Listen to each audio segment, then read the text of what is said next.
Udah ya. Oke, kita mulai aja ya. Assalamualaikum warahmatullahi wabarakatuh. Jadi sesuai dengan yang minggu lalu ya, kan itu kan udah ngomong akan ada presentasi. Nah, presentasinya itu berdasarkan jawaban di minggu lalu. Minggu lalu itu kadang udah give assignment. Namanya itu assignment keamanan data publik di ada blockchain. Kalau setelah itu ada di materi pertemuan 9. Itu udah pada submit belum? Sudah. Kalau yang sudah boleh presentasi ya. Kalau yang belum itu kan masih ditutup ya sekarang ya. Udah berakhir, jadi ya udah kita lihat yang udah selesai dulu aja ya. Ada yang mau maju dulu? Presentasi kan? Apa? Kan jawabannya tulis sendiri. Dipresentasin aja kan itu kan bentuknya cermin.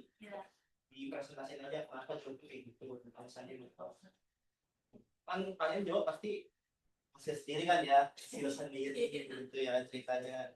Jadi coba jelasin untuk pemahaman kalian juga sih, maksudnya itu kan ada challenge kayak gitu, kalian pemahamannya sejauh apa. Jadi nanti kita sama-sama belajar aja jawaban kalian itu arah kemana, apa, dari perspektif itu apa, kayak gitu aja sih kadang kemarin. Jadi coba bisa diambil ya, atau kasih cerminnya ke KSA, kita buka dari sini.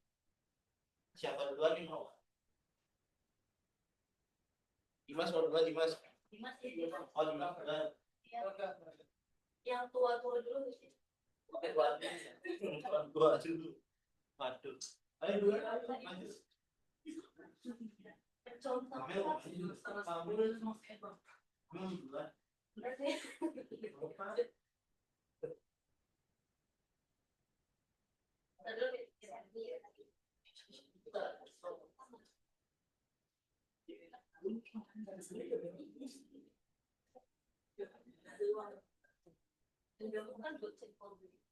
Nggak harus pakai slide ya, dari cerminnya aja.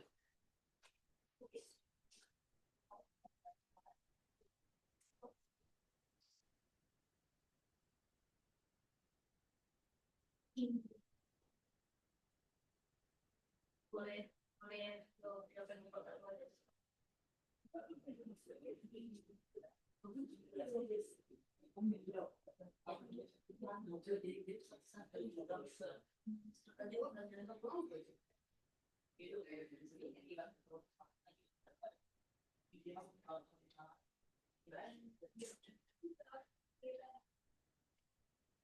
Ayo maju, saya mau maju. Nggak apa-apa, tenang, sama-sama belajar ini.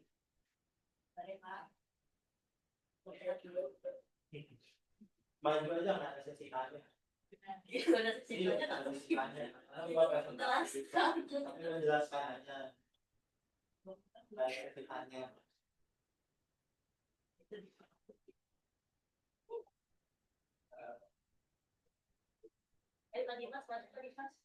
Tadi Mas. Maju Dimas. Kansa, ayo maju Kansa. Contoh.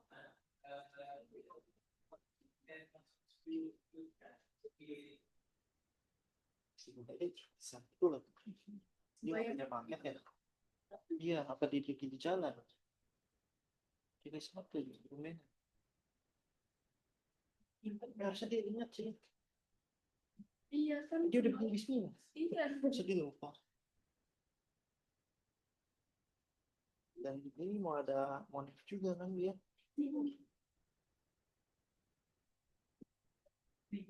Ayo maju. Jangan.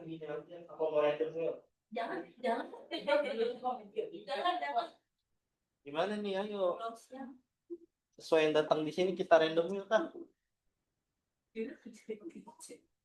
Biar adil. Ini Tadi itu udah datang. Hari di sini apa? Ini nggak banyak juga.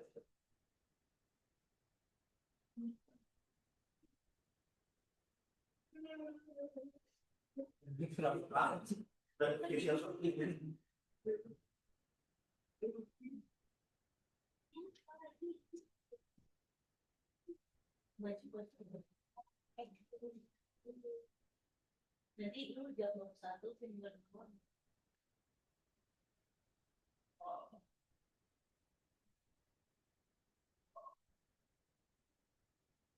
Disuruh random wheel kali ya.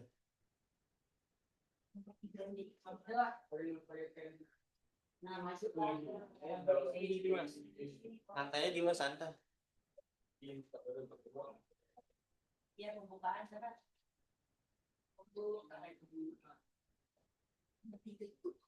Jadi ketika Oh iya, ini.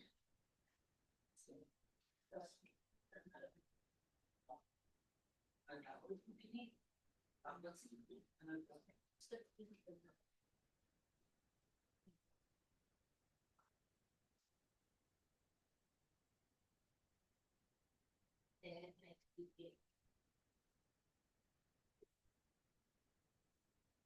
Baru dia bikin si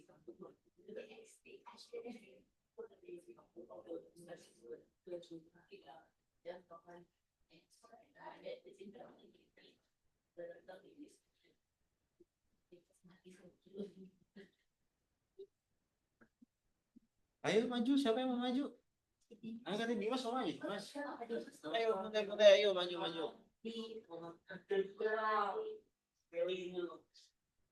Habis ini Amel berarti.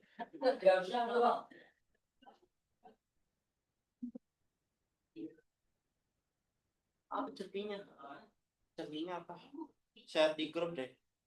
Link cerminnya. Mas ya coba cari. Pakai BYSL.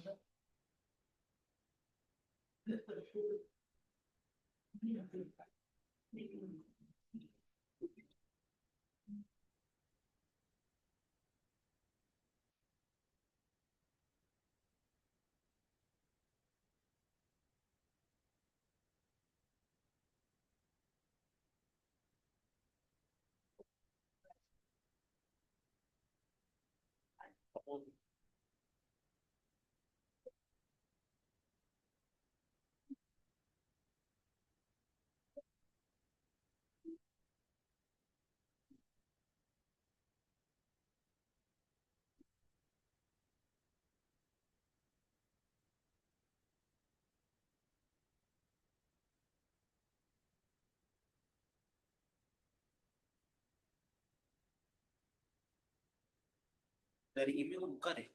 jadi Email email hello tadi udah di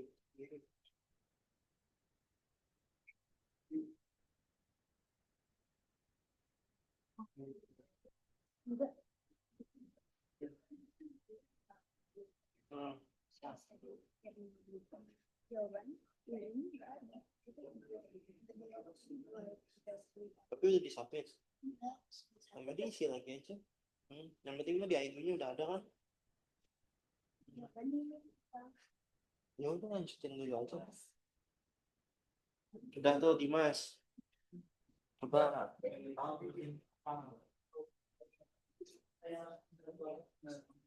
Itu kan ada pertanyaan kan Yang benar kan ini nih? dia kalau di satu analis buka nggak tenang gua kalau maju pertama tuh lagi yang segini Ini nggak apa-apa. enggak bukan kan contoh adik-adik nggak gitu Mel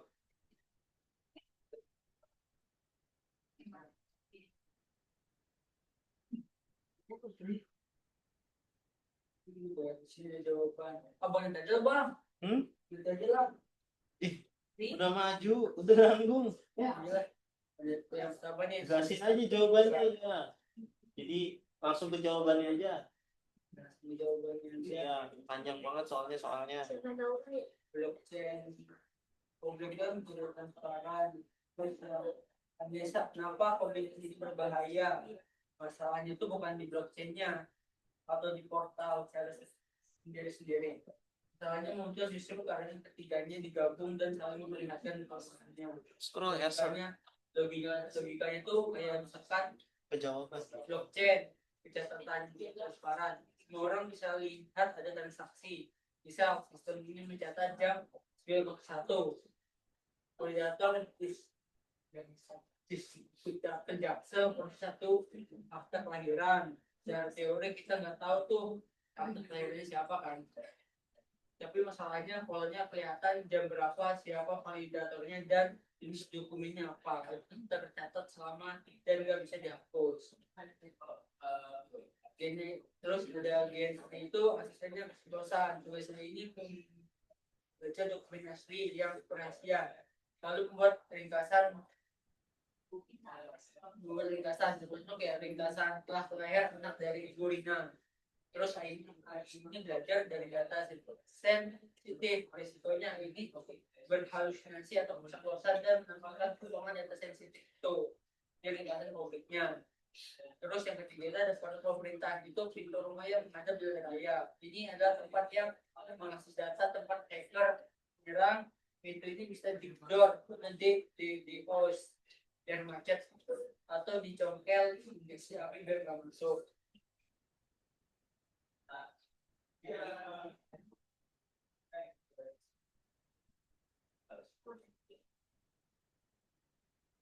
Risiko baru muncul di sini, penyerang sekarang bisa menggabungkan data ya dari blockchain ke transparan ya, biar terdapat di studi apel jaksel proses terlahir. Terus dilihat di botol pintu rumah ada bocoran dari DNA itu sini itu keceplosan.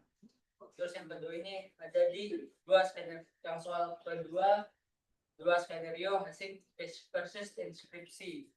Bayangin hasil itu kayak mesin pengatur dokumen yang canggih, dokumen yang masuk misalkan nih biasa akan nanti jadi serpihan unik disebut as. Misalnya ini contohnya kayak misalkan 1B3 C3 D4. Kamu tidak akan pernah bisa menulis rapi ini kalau dokumen itu lagi.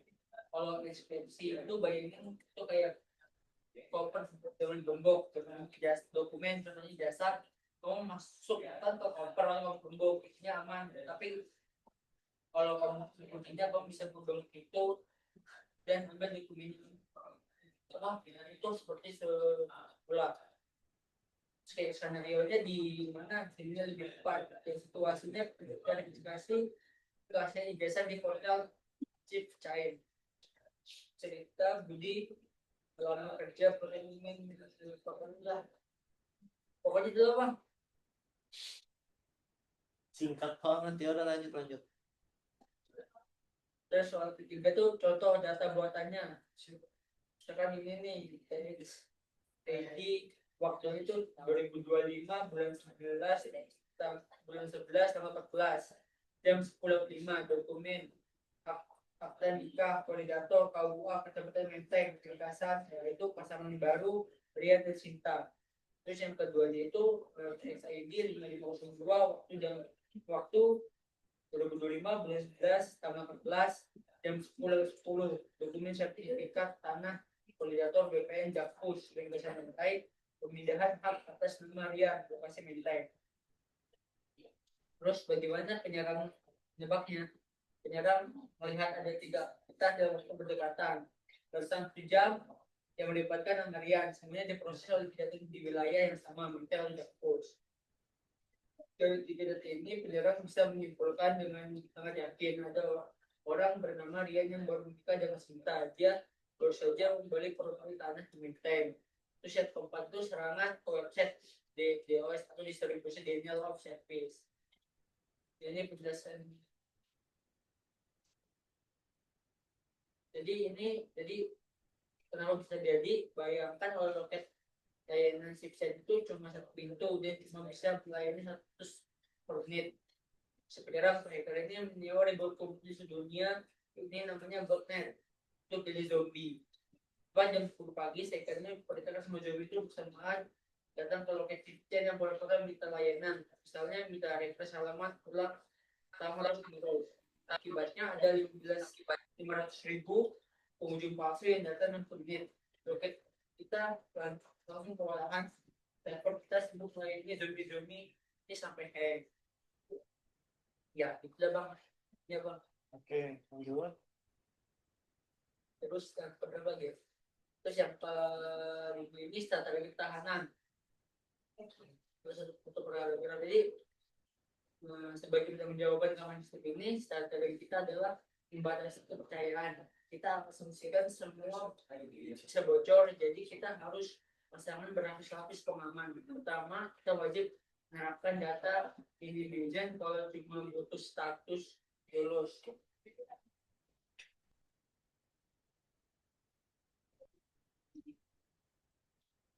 Jadi yang keenam, refleksi etika dan dampak sosial.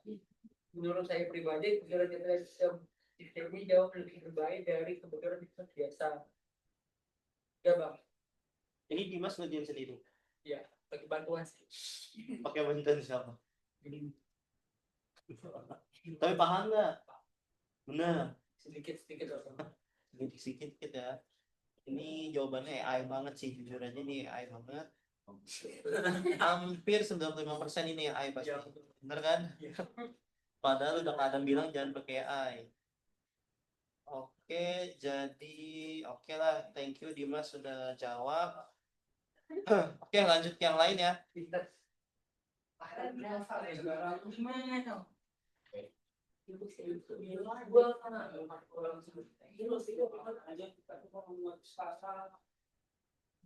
Ayo lanjut, siapa lagi yang mau maju jelasin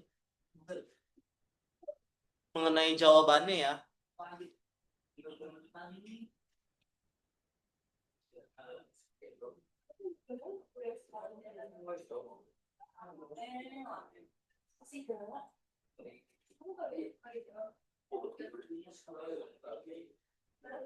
Ayo Amel maju Amel. Ayo siapa lagi selain Amel, jangan lupa absen ya di sini ya di KRSA. Boleh maju untuk jelaskan atau mau di wheel of name aja? Random wheel aja kali ya.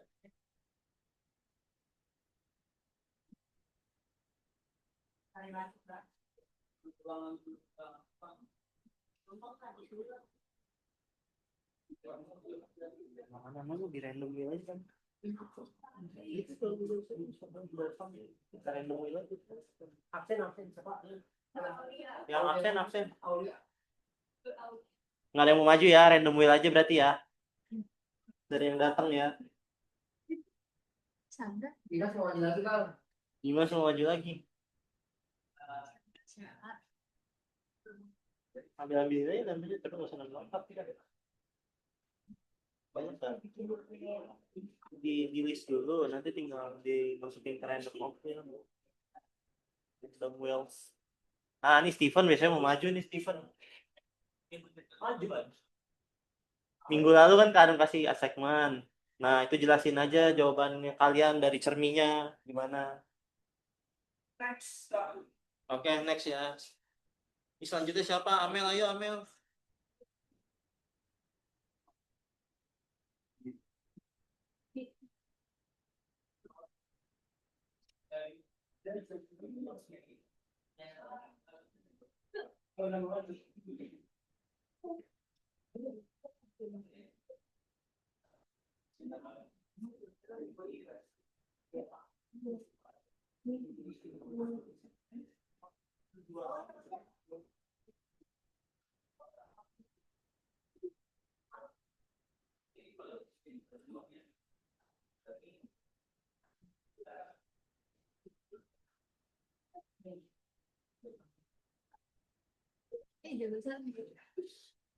Siapa namanya? Namanya Absen dia, jangan lupa absen.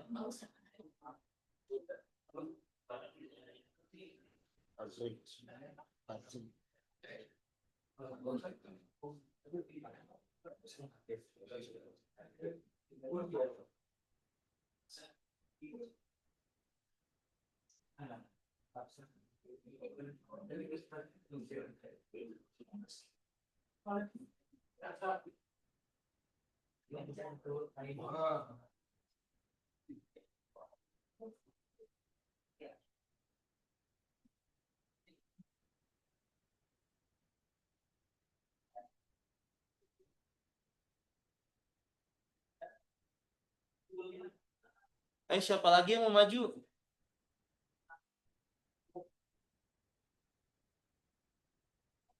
Nggak usah pakai slide ya, langsung aja cerminnya dibuka, kalian jelasin aja kalian jawab apa. Kayak Dimas tadi. Oh.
Iya, jelasin aja jawabannya.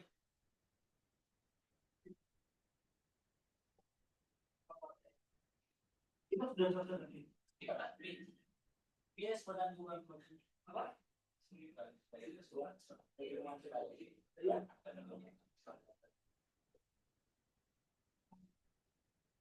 Boleh Kak.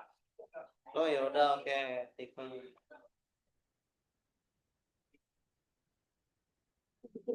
Baik ke sini apa dia datangkan saja? Biar kelihatan tuh. Tapi itu punya Steven dulu tuh. Iya. Yang di mana nih Kak? Itu nyangkut email Ersa nggak sih? Atau kayak Ersa? Enggak. Enggak ya? Itu email mana? Kirim ke email hello berarti. Linknya kirim ke email hello.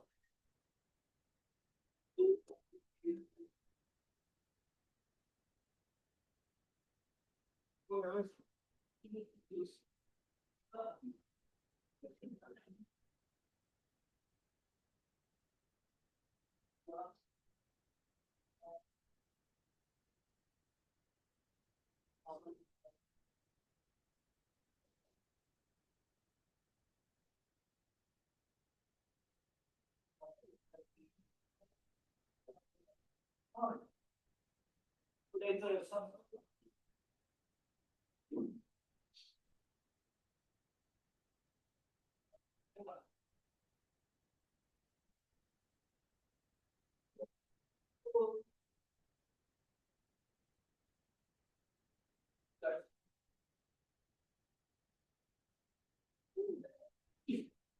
Habis itu.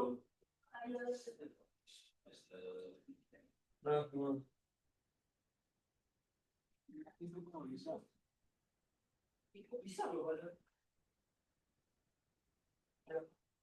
Apa ya? Ya elah. Oke.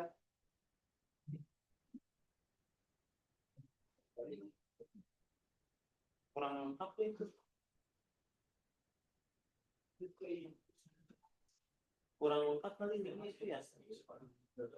Dua kali Steven Stefan. Pakai spasi ya Steven ya. Tugas 9 Stevennya pakai spasi ya. Di email ini nggak baca. Oke.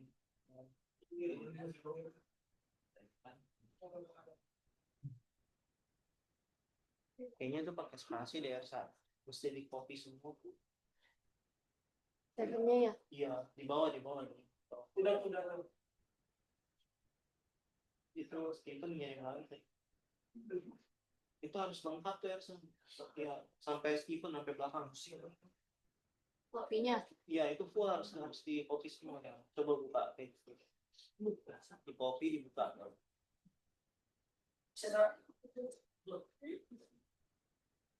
Wah, tetap nggak bisa.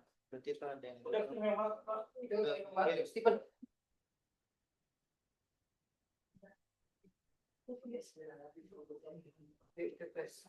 Baru coba tuh lihat. Ini. Jadi coba klik itu apa?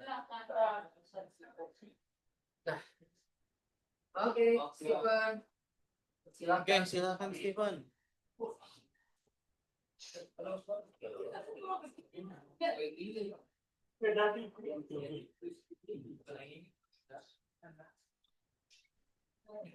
Ya, lanjut Steven. Jadi gimana?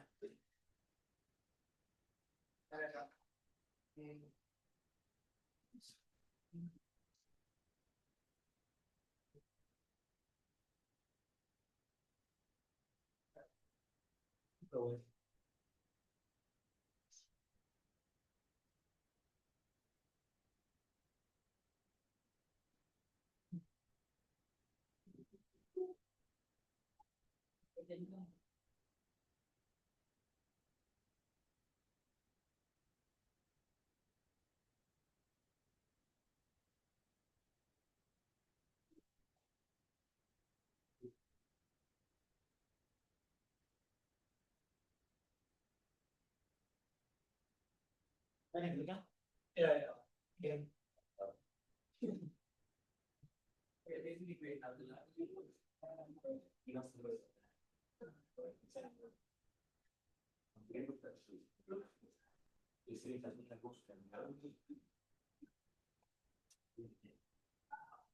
Ini langsung jawabannya aja, Kak. Langsung jawabannya aja. Mau melihat keadaan jawabannya, pemahamannya gimana? Oke, jadi untuk jawaban dari nomor pertama tentang analisis logika, untuk soal cerita di atas, saya memberikan jawaban bahwa Ke bawah deh saya. ini ada di sini. Itu siapa hari bukan? Bahwa menurut saya itu resiko terbesar dalam atau dalam yang sering muncul dalam blockchain itu adalah Sekarang. transparan. Jadi transparansi itu belum tentu aman ya guys.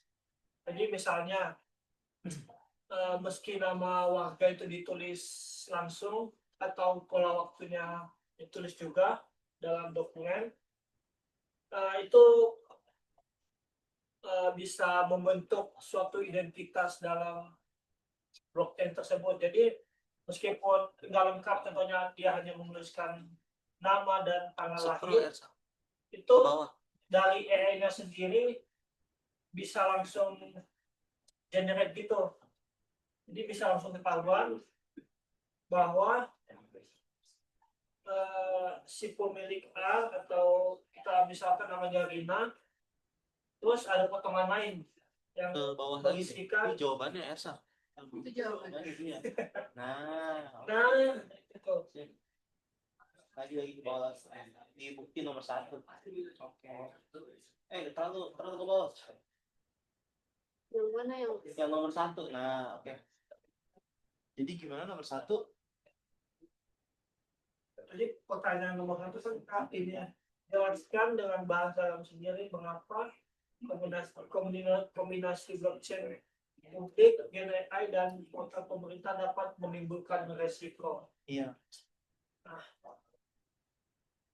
jadi Mulai kita bahas yang dari yang pertama tentang blockchain publik.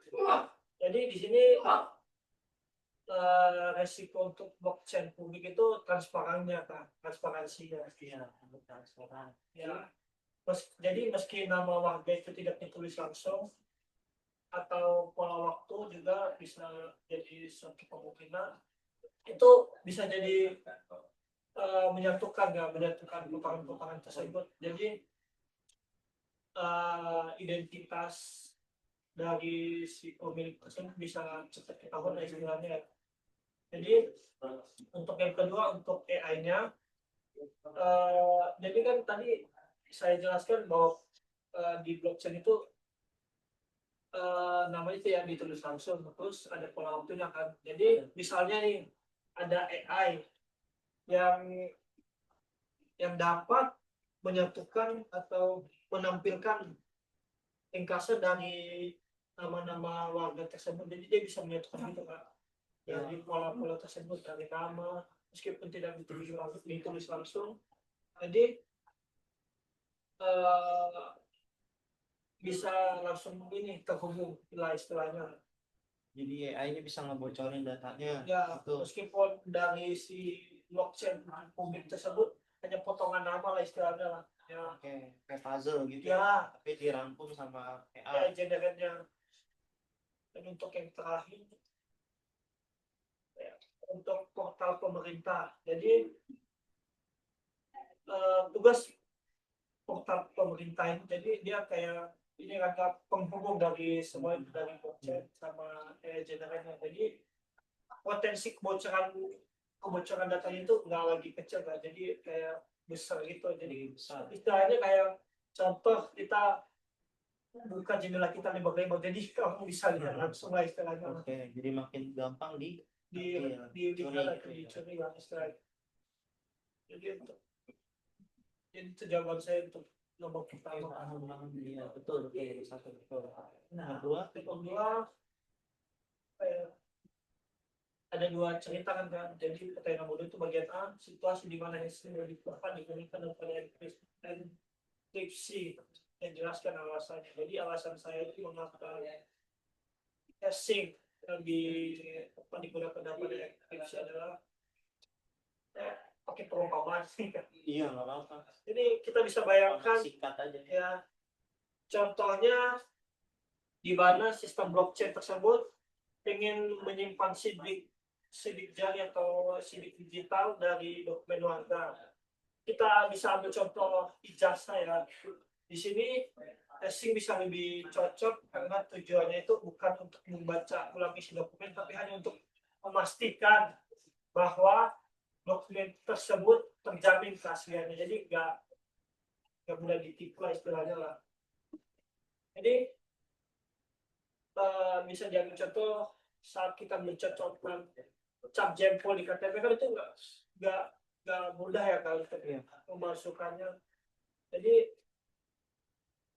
dari sang pengetes tersebut dia bukan hanya mencocokkan sidik jarinya, tapi dia juga harus tahu namanya terus yang lain-lain. Jadi harus memastikan namanya itu sama tanggal atau sama sidik jarinya juga. Ya, jadi kesimpulannya hashing itu menjaga integritas lah istilahnya dari yang menyimpan data di dalamnya. Kan hashing juga kan bisa ini kan memecah pola-pola atau kode-kode kan. Iya. Susah lah istilahnya. Oke, lanjut berarti ke enkripsi. Ya. B. Jadi untuk enkripsi kayak dicontoh dari dokumen sertifikat tanah, kan. Jadi contohnya nih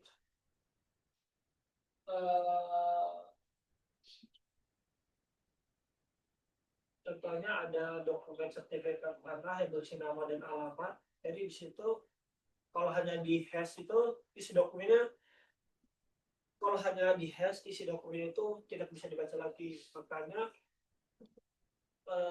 di sini enkripsi lebih aman dikarenakan hanya pihak yang memiliki kunci tersebut yang bisa membuka dokumennya.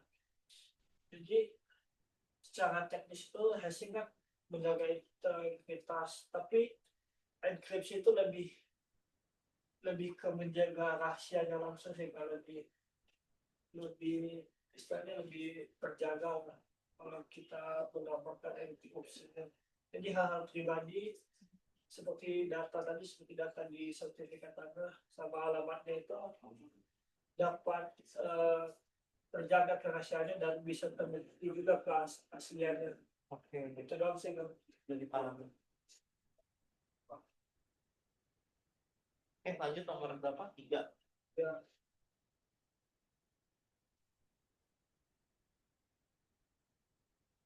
Nah, ini kan bisa buat apa ya istilahnya, data gitu ya kan.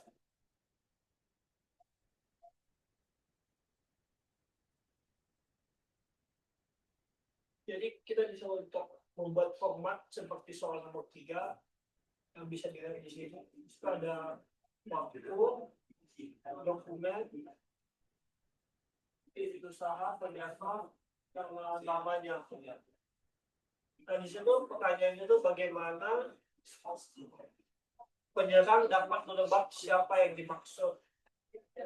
Nah, di sini mudah banget ya cara menebaknya ya. Jadi mulai dari data yang pertama, di situ ada dokumen. Dokumen itu ada izin usaha. Jadi di dokumen izin usaha tersebut contohnya ditulis pemilik server usaha sembako. Nah, di situ dijelaskan ya, jadi pemilik usaha itu bernama server dan usahanya itu usaha sembako. Dan untuk data yang kedua, dokumen itu berisi akta kelahiran. Jadi di situ akta kelahiran, jadi di situ bisa tertera dia anak dari mana atau Siapa? ya anaknya siapa, ayahnya tidaknya apa. Jadi di situ bisa terlihat lah bahwa si Servam ini anak dari pegawai BUMN. Terus untuk data yang ketiga itu ada sertifikat tanah yang berdinas. Jadi di sini di list dari sertifikat tanahnya itu luas dari wilayah usaha dari Servam itu 200 meter kubik dan terletak di Lemboli, Gunung Stoli Selatan. Terus yang terakhir ada ijazah. Jadi ijazahnya ini benar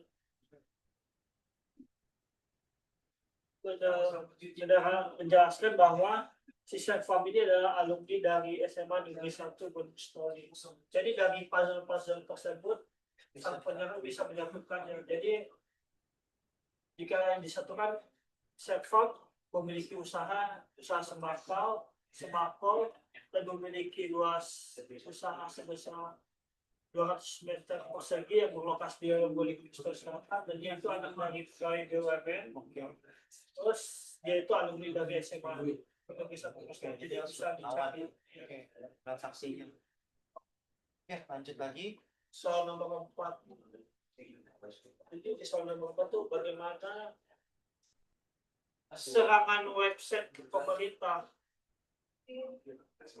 Jadi di sini kita disuruh memilih antara DDoS, SQL injection atau penyalahgunaan AI.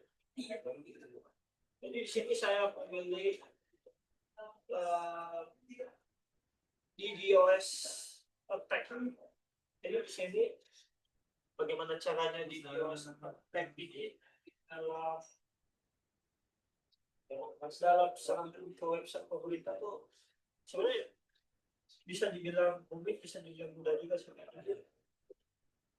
Bisa kita bayangkan contohnya serangan yang paling mungkin terjadi itu di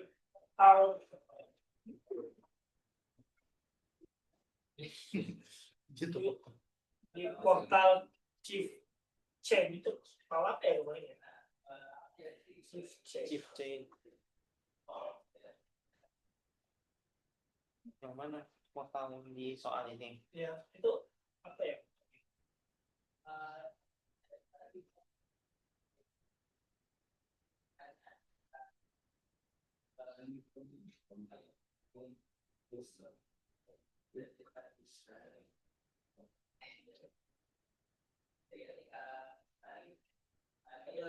namanya portal system. System itu portal. Jadi di sini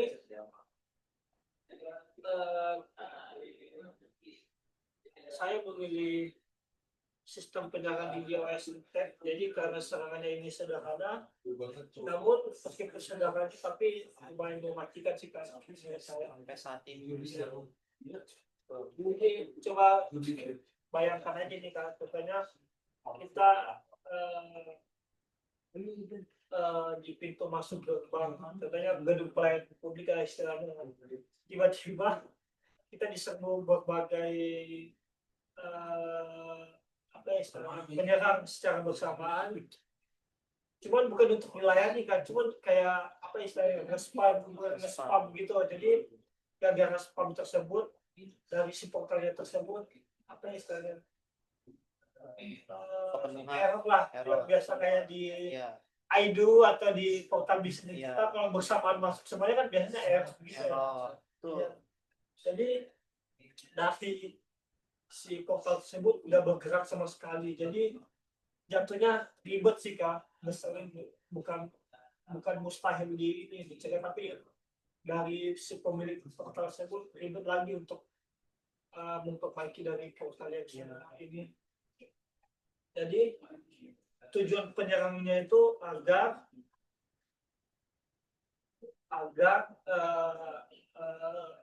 si penyerangnya itu dapat membuat kekacauan doang sih kak. Jadi nggak selalu untuk mencuri data, jadi hanya untuk mengganggu dari si portal tersebut tidak bisa berjalan.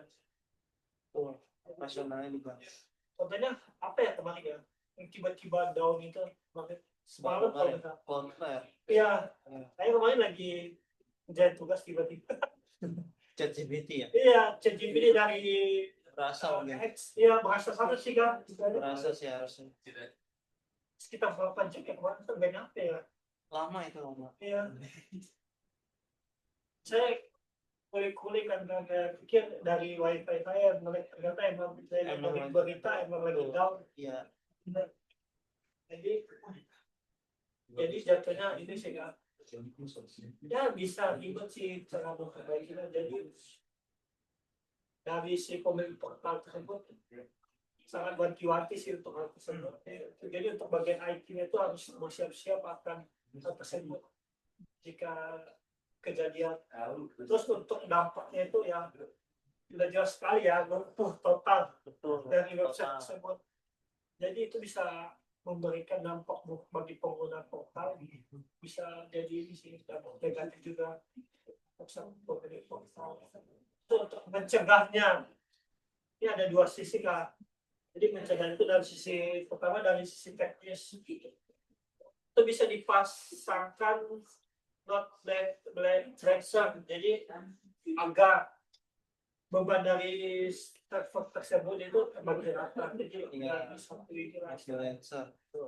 Terus ada red limiter, jadi di situ gunanya itu agar satu alamat IP itu tidak bisa mengirim terlalu banyak permintaan, jadi nggak boleh ini lah istilahnya spam. Nah, istilahnya kayak contohnya di IG lah istilahnya, kalau kita nge-spam like itu biasanya bisa jadi dari IG kita tuh bisa tiba-tiba ini ya istilahnya keblok atau gimana Suspend. ya, brutal gitu ya. Contohnya ada seseorang yang like IG kita tiba-tiba dan semuanya itu di like tiba-tiba dalam satu waktu, itu bisa kena ini sih. Terus setelah itu kita bisa menggunakan firewall khusus. Jadi dari firewall tersebut, jadi bisa mengenali pola tersebut dari si penyerang. Terus dari sisi terakhir, sisi kebijakan. Dari sisi kebijakan tersebut, jadi ini untuk tim keamanan ya, istilahnya IT lah. Jadi kita harus memiliki ini sih rencana respon yang benar-benar terstruktur sehingga bagaimana untuk mencegah agar sewaktu-waktu kejadian tersebut terulang lagi ke depan, kita bisa cepat untuk menanganinya. Jadi nggak kaget lah istilahnya lah. Jadi dari sistem IT tersebut juga bisa istilahnya menguji juga sih Kak. Dari sistem dari serangan, jadi mereka bisa coba sendiri untuk portal mereka, mereka bisa serang sendiri ke portal mereka agar mengunci bagaimana sistem keamanan portal tersebut bisa berjalan. Jadi kayak apa istilahnya, menguji lah istilahnya lah, menguji portal sendiri, bukan dari penyerangan asli, jadi kita sendiri yang menyerang portal mengujinya. Terus yang kelima apa ya soalnya, tuliskan satu paragraf strategi keamanan untuk bercapai di dalam. Yang terakhir Enggak sih, kayak satu lagi masih ada satu lagi. Oke. ya, untuk jawaban saya nomor 5. Disingkat aja Mbak. Ya, ini kalau saya jadi penanggung jawab sih, saya akan membangun sih, aku akan membangun ini dengan pertahanan seperti tembok transparan kan istilahnya. Tapi transparan itu bukan transparan yang seperti lihat kalian, jadi lebih kuat, tapi tetap mungkin untuk sistem tersebut bisa berjalan dengan istilahnya luas lah istilahnya. Jadi pertama itu kita harus bisa menerapkan yang tadi disebutkan saltpaper ya, atau bisa disebut dalam hasilnya itu membuat pola atau karakteristik unik seperti sidik jari tadi yang sudah saya sebutkan. Terus yang kedua itu kita bisa menyamakan datanya seperti data identitas sementara itu, jadi kita jangan memakai identitas asli, jadi kita bisa menggunakan identitas sementara untuk memasukkan data atau bisa menyamakan data lah istilahnya, supaya data itu dapat diproses, terus nama aslinya itu tidak terlihat langsung. Terus ketiga itu membatasi akses internal, jadi karena kebocoran data itu sering terjadi dari dalam ya istilahnya, bukan dari luar sih, kebanyakan dari dalam terjadinya sih. Jadi kita bisa membatasi agar hanya orang-orang ini sih tertentu yang bisa memegang ininya sistem dari totalnya. Terus yang keempat, audit login dari data itu semua harus aktif sih, itu setiap saat. Terakhir itu jadi karena semakin banyak data yang disimpan, kita harus pakai prinsip data yang dari meminimalis lah, apa ini sistem data untuk meminimalis ini sih, ada yang namanya itu teknik minimation, nah istilahnya dalam data. Jadi dari datanya tersebut bisa lebih diringkas, lebih dipadatkan lagi, jadi tidak terlalu banyak. Terus yang terakhir untuk soal yang lain apa yang terakhir,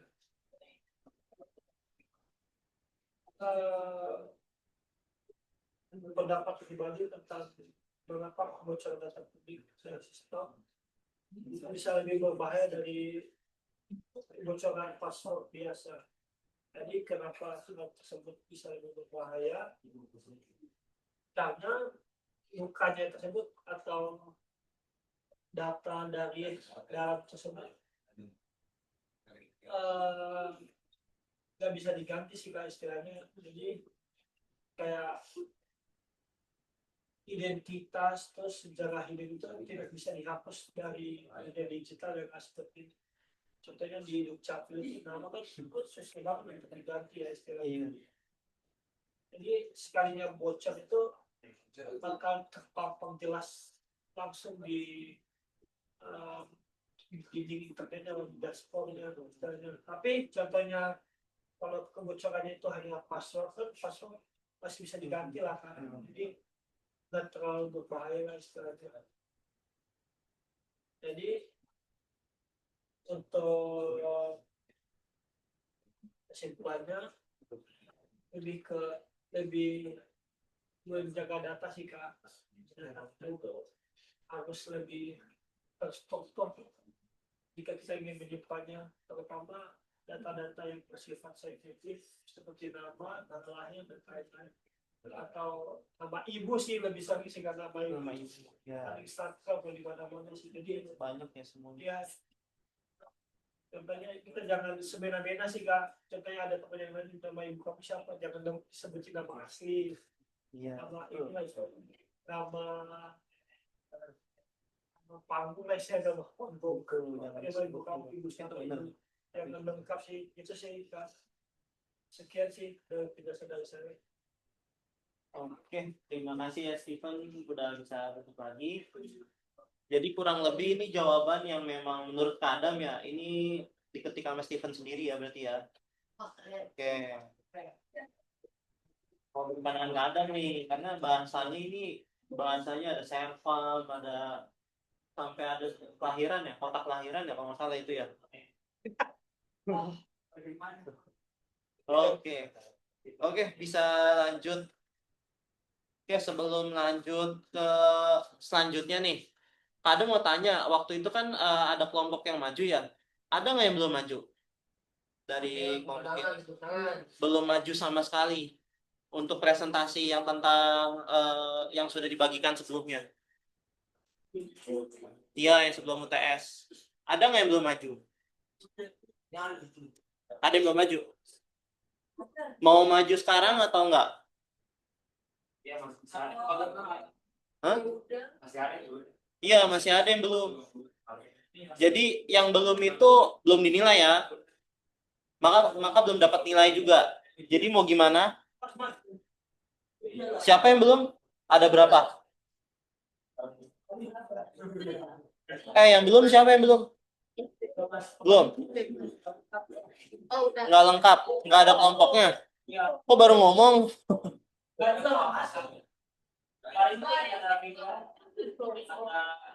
Siapa tim yang belum? Kalau mau itu jadi tim aja. Bikin tim. Udah. Oh, udah. Nggak apa-apa. Mau maju sekarang atau enggak? Tapi udah ada materinya. Mau maju nggak? Silakan kalau mau maju. Atau kita will of name.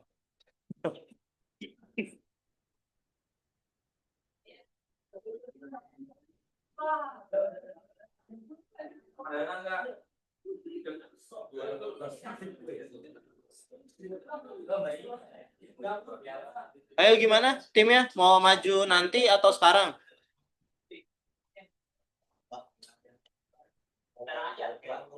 Nggak apa-apa mau sekarang. Ya nilainya buat kalian berdua aja. Sisanya nggak ada.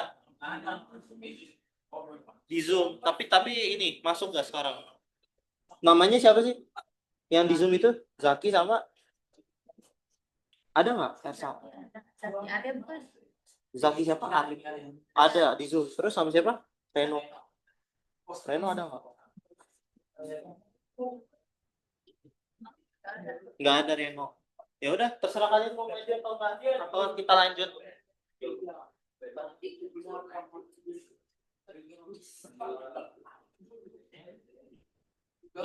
Dikirim kalau mau slide-nya ya.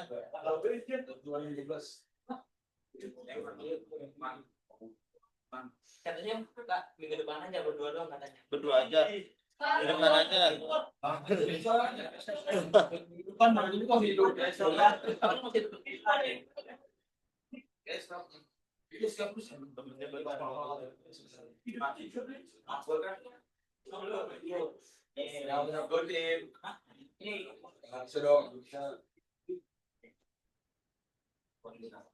Mau sekarang, sampai minggu depan jadinya. Ini temen-temen nih semangat ya nyuruh sekarang. Pada ini kayak bertahun.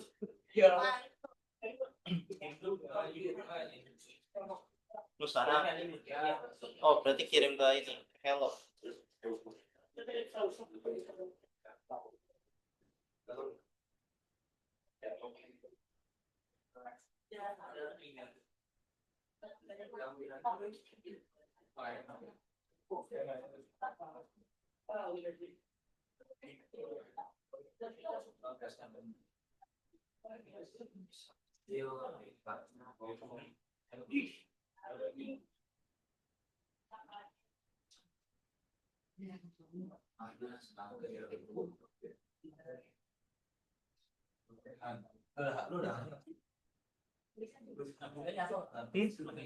hello@alphabetincubator.id.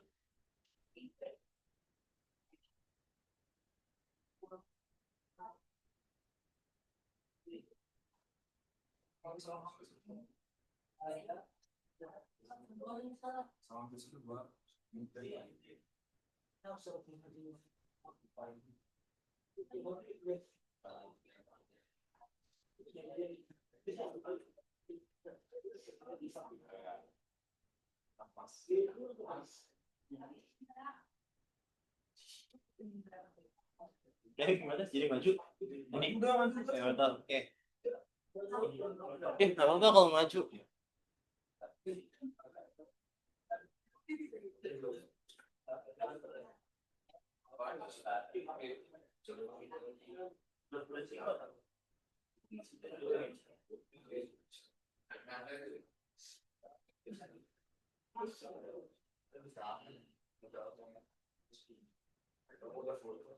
Nggak tahu tadi. Udah.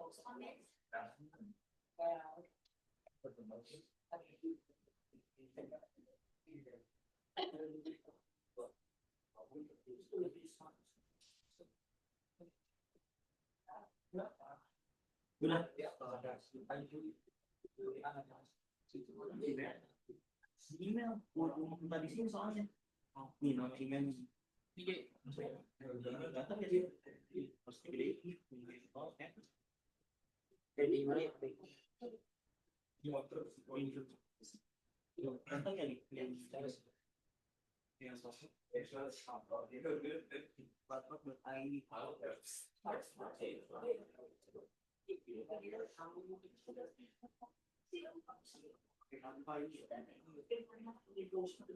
Buat ID.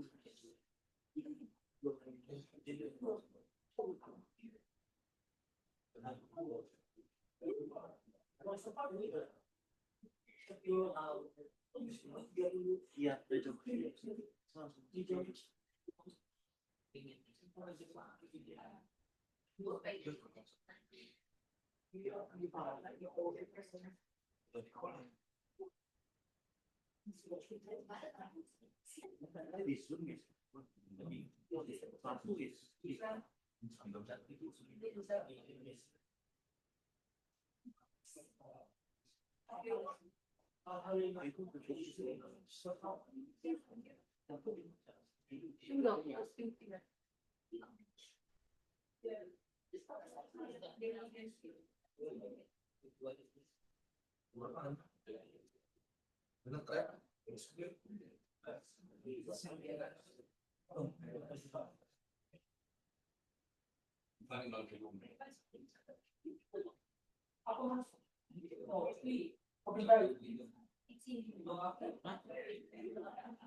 Oh itu sih. Ini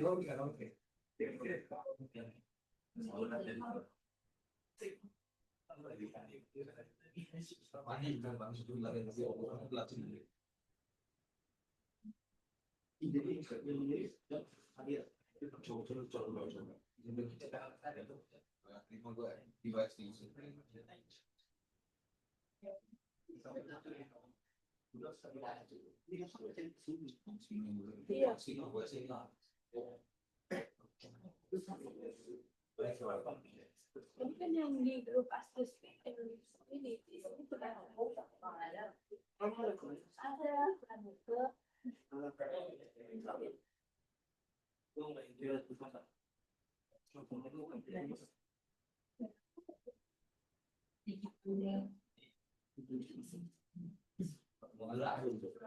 Ini harus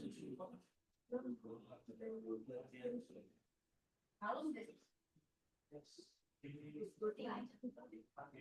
Udah emang.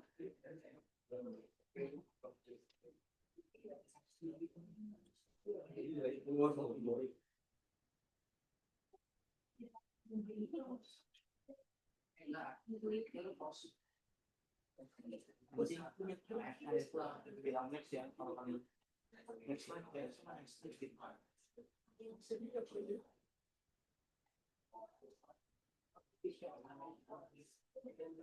ini jangan ini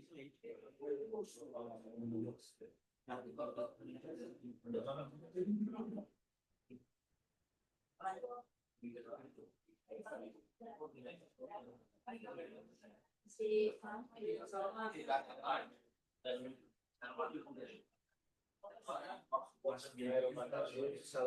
warahmatullahi wabarakatuh. Ini akan perlu akan dijelaskan bagaimana konsep S pada bagian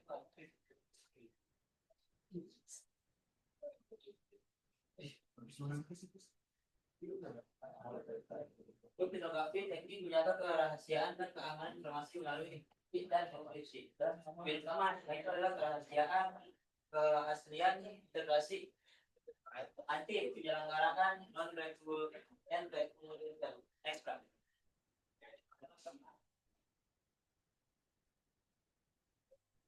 Latar belakangnya yakni Gmail itu layanan email populer milik Google. Lalu menggunakan kriptografi untuk melindungi email, lalu didukung oleh TLS atau Transfer Layer Security and Security Multi-Purpose Internet and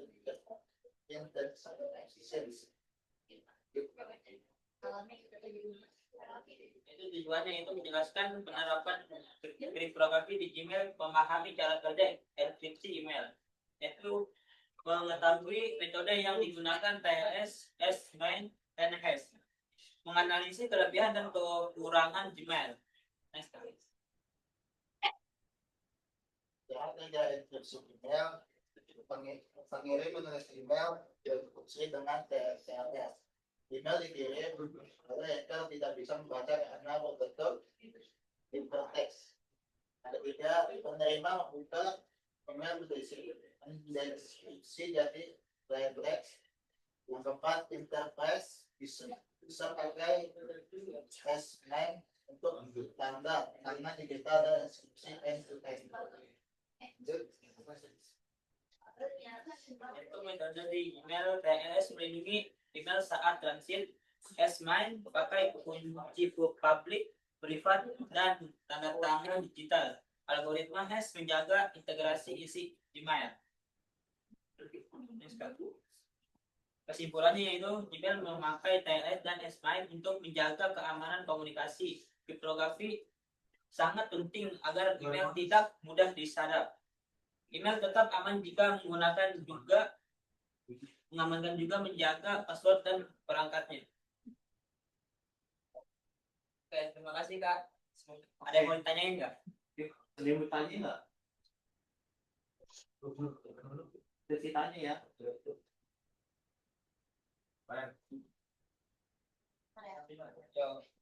Tunggu ya.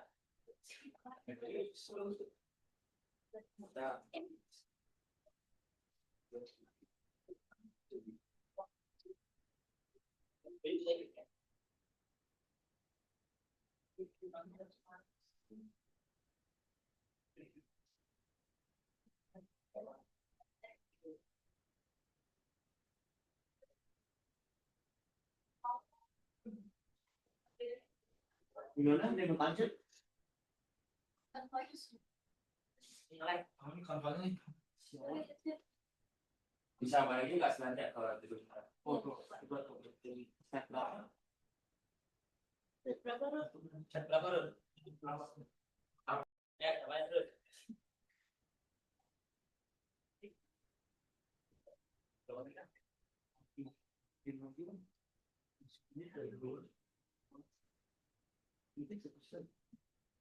Berarti masih media sistem. Yang di ya ini pasar. Ya itu sudah diketahui. Ya nanti tunjukin punya.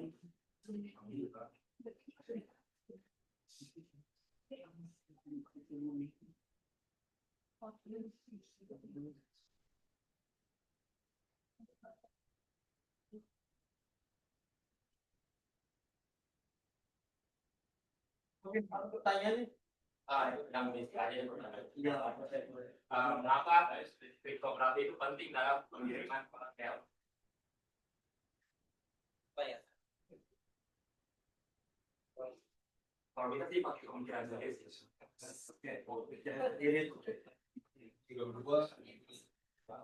Kita kan basic ya dan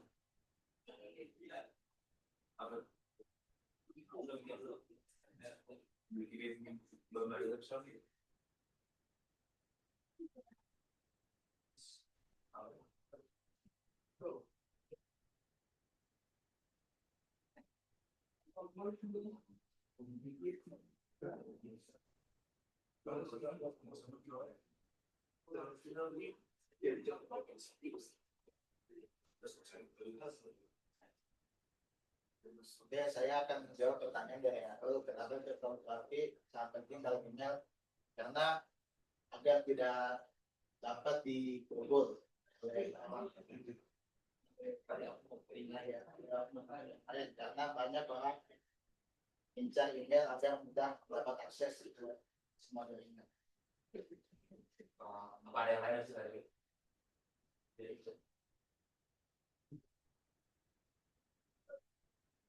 Enggak.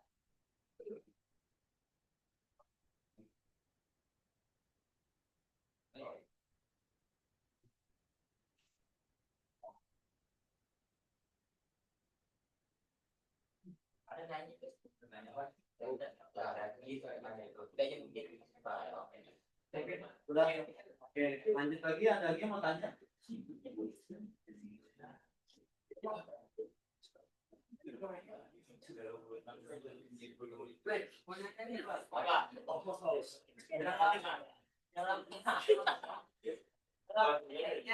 Apa sih tantangan kita dalam implementasi kriptografi ini besar? tanya tuh.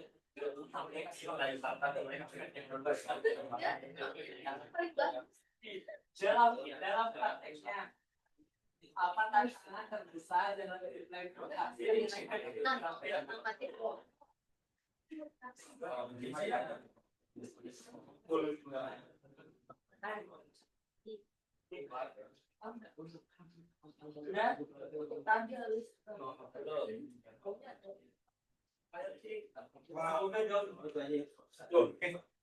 Udah. Ada lagi nggak?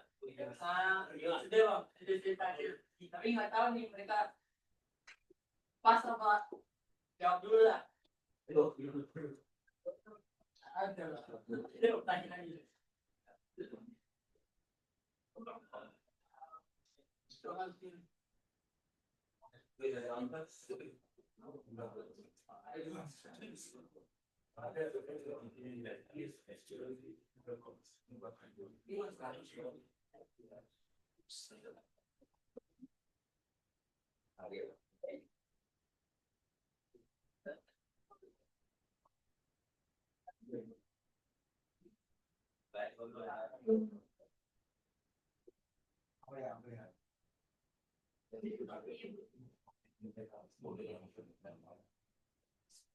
Gimana jawabannya?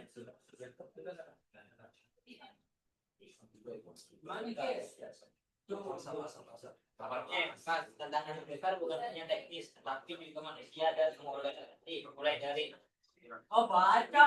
manajemen, edukasi, guna komunikasi hingga keamanan pelanggan. Gimana? Dari makanya, tantangan terbesar bukan hanya teknis, tetapi juga manusia dan organisasi. Mulai dari manajemen kunci, edukasi penggunaan. Pokoknya Jangan buru-buru sih. Ini tantangan terbesar bukan hanya teknis, tetapi juga manusia dan organisasi. Mulai dari manajemen kunci, edukasi pengguna, kontabilitas hingga keamanan berangkat. Ya, siap ya. Ya.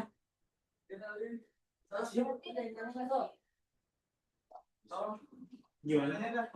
Pak, jelaskan fungsi digital signature pada email enkripsi. Ada itu interinya, ada itu. Oh parah, kacau.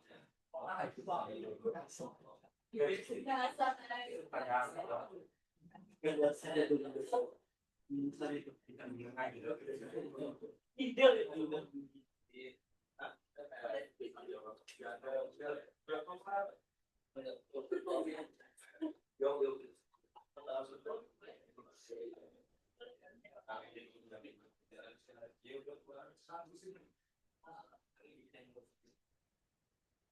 Jadi apa saudara? Fungsi digital signature pada email enkripsi. Signature. Fungsinya maksudnya.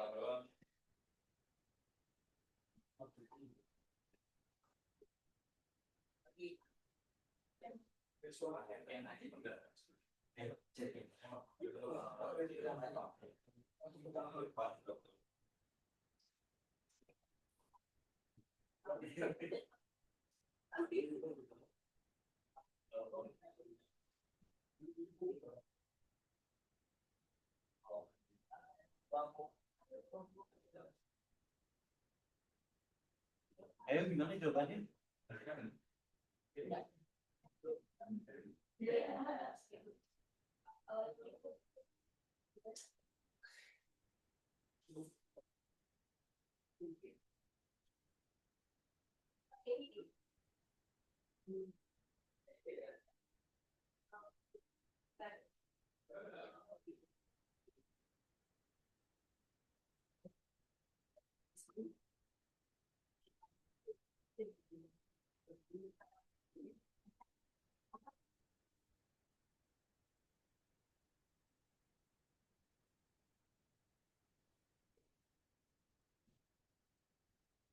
Oke,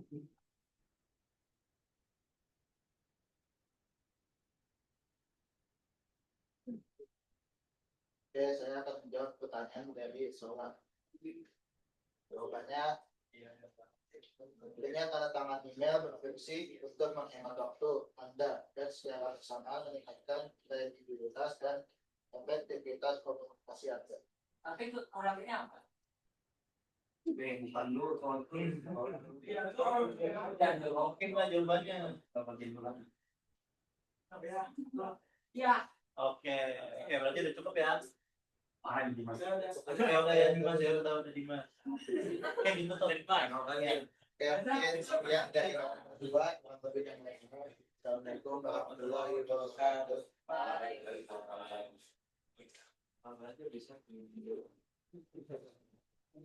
Masih konflik kan ya? Oke, kita lanjut lagi. Tapi sebelum Wills, ini kan kadang sambil ngecekin ya di Aidu ya. Kayaknya jawabannya rata-rata pakai AI semua nih. Jawabannya nih ya. Kecuali Steven nih. Steven udah di custom. Mungkin pakai AI juga tapi di custom. Lebih pakai form. Mungkin tanya Steven nih. Ada masuk website bos. Coba deh yang tadi deh. Buka punya Steven aja mending. Cek aja langsung di AI. Ya, tapi belum bisa terus Harus kok tulis. ke soalnya aja, ke soalnya deh.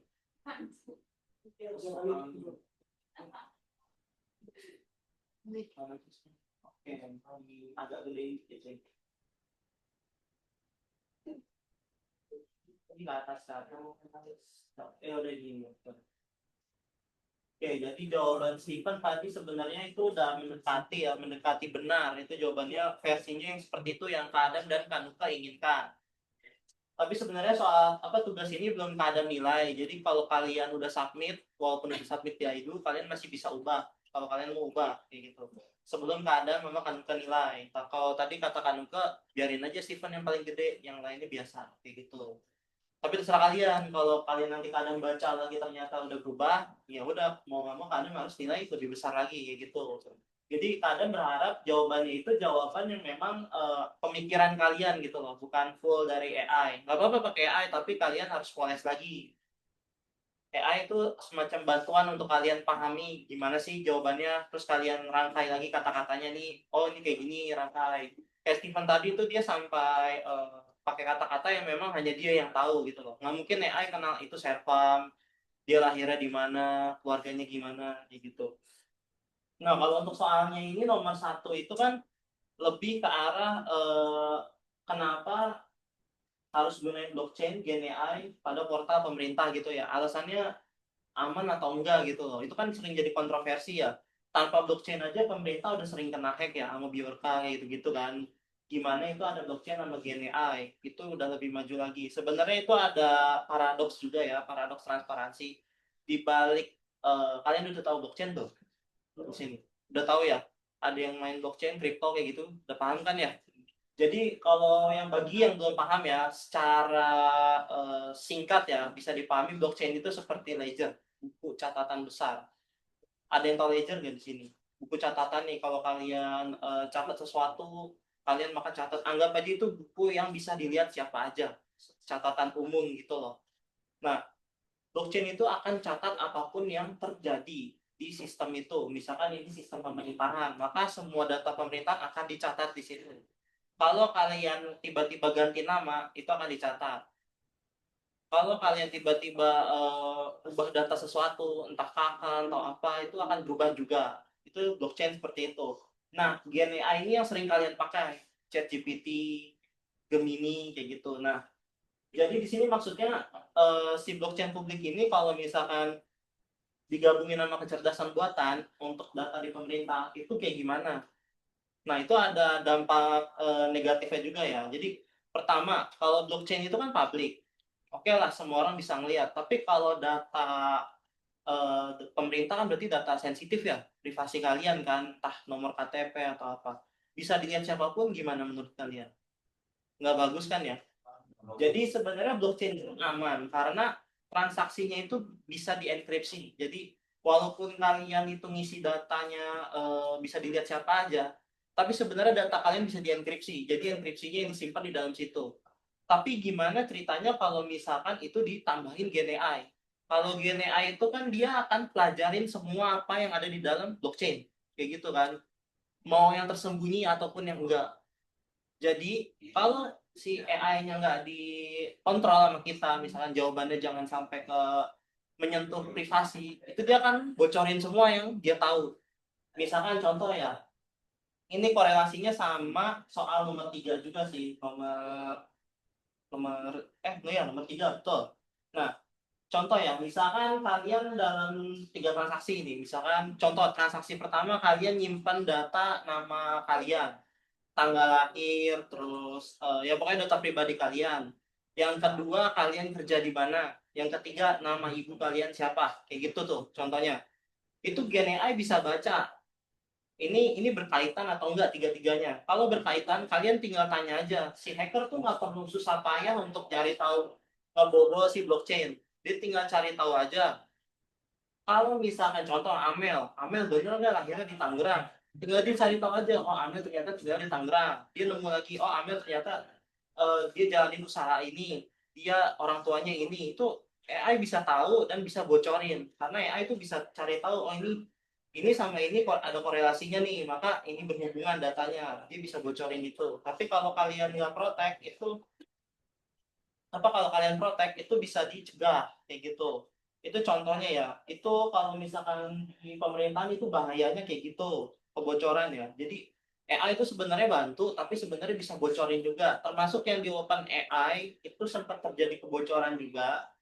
Jangan salah ya, Open AI ChatGPT itu sempat bocor juga, walaupun mungkin nggak terlalu banyak beritanya. Itu ada bug dulu, jadi bugnya itu bisa ngambil data chat kalian ya. Misalnya kalian chat pribadi nih, entah itu chat terkait password atau apa ke ChatGPT, nah itu bisa dibaca diambil sama orang lain, kayak gitu.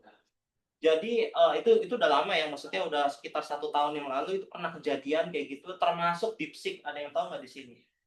DeepSeek itu kasusnya itu pernah dicuri juga datanya. Jadi kalau kalian pernah ngobrol sama DeepSeek terkait data yang privasi gitu, yang sensitif kayak gitu, itu sebenarnya masih bisa bocor, kemungkinan bocor itu masih bisa ada.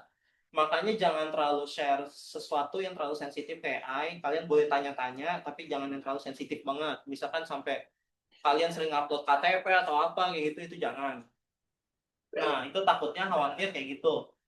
Nah, kalau misalkan sekarang kita lanjut ke nomor 2 ya, itu kan ada 2 skenario ya. Jadi skenario kenapa harus hashing, kenapa harus enskripsi, kayak gitu kan. Ini banyak kalian pakai ChatGPT, ya memang jawabannya template sih semuanya kayak gitu. Tapi tadi dari Stephen itu udah mulai kelihatan ada perbedaan. Nah, hashing itu kalian udah tahu kan ya, hashing itu kan mengubah suatu data kalian jadi sebuah string acak atau karakter acak kayak gitu kan. Tapi di mana harus gunain hashing itu? Contoh ya, kalau misalkan hashing kalian itu ijazah, kalian udah bisa cek ijazah kalian belum? Kayak ijazah sekolah udah bisa di-verify belum ya? Udah bisa ya harusnya ya. Nah, kalau ijazah itu kan nggak mungkin terbit akan diedit terus-terusan ya. Dia cuma satu kali terbit, maka itu akan jadi milik kalian selamanya kan. Maka ini bukan data yang berubah. Kalau datanya nggak berubah, maka lebih cocok pakai hashing. Kenapa? Hashing itu untuk ID. Kayak nomor KTP kalian. Nomor KTP kalian kan nggak mungkin berubah setiap minggu kan. Itu akan melekat di kalian, nomor KTP. Nah, hashing itu kayak gitu. Kalau misalkan hashing dipasangkan ke ijazah itu bisa, karena ijazah nggak akan berubah. Nah, contohnya gini, kalau misalkan ijazah kalian udah di-upload di PD Dikti apa-apa, itu kan akan keluar hashingnya. Hashingnya itu akan dipakai untuk verifikasi. Jadi di PDF ijazah itu, PDF yang kalian terima atau PDF online, itu sebenarnya ada digital signature yang tadi dibahas sama Soleh ya. Ya, terus itu ada digital signature bentuknya hashing. Hashing itu akan dicocokkan. Dan seandainya kalian edit PDF-nya, PDF kan bisa diedit ya. Contohnya transkrip nilai kalian yang dari C diubah ke A. Itu hash-nya akan berubah karena nggak sama. Ketika kalian tulis C, itu kan dikirim nih, misalkan kalian untuk lamar kerja, tapi nanti di-verify sama orang kerja itu kan HRD. Nah, datanya bener nggak di sana, ini yang C kayak gini, itu salah. Pasti akan berubah hash-nya. Maka hash itu digunakan untuk verifikasi sebuah dokumen yang memang udah nggak akan berubah gitu loh. Untuk satu kali terbit, entah itu KTP, data diri kalian, untuk mewakili tanda tangan kalian, kayak gitu, itu hash.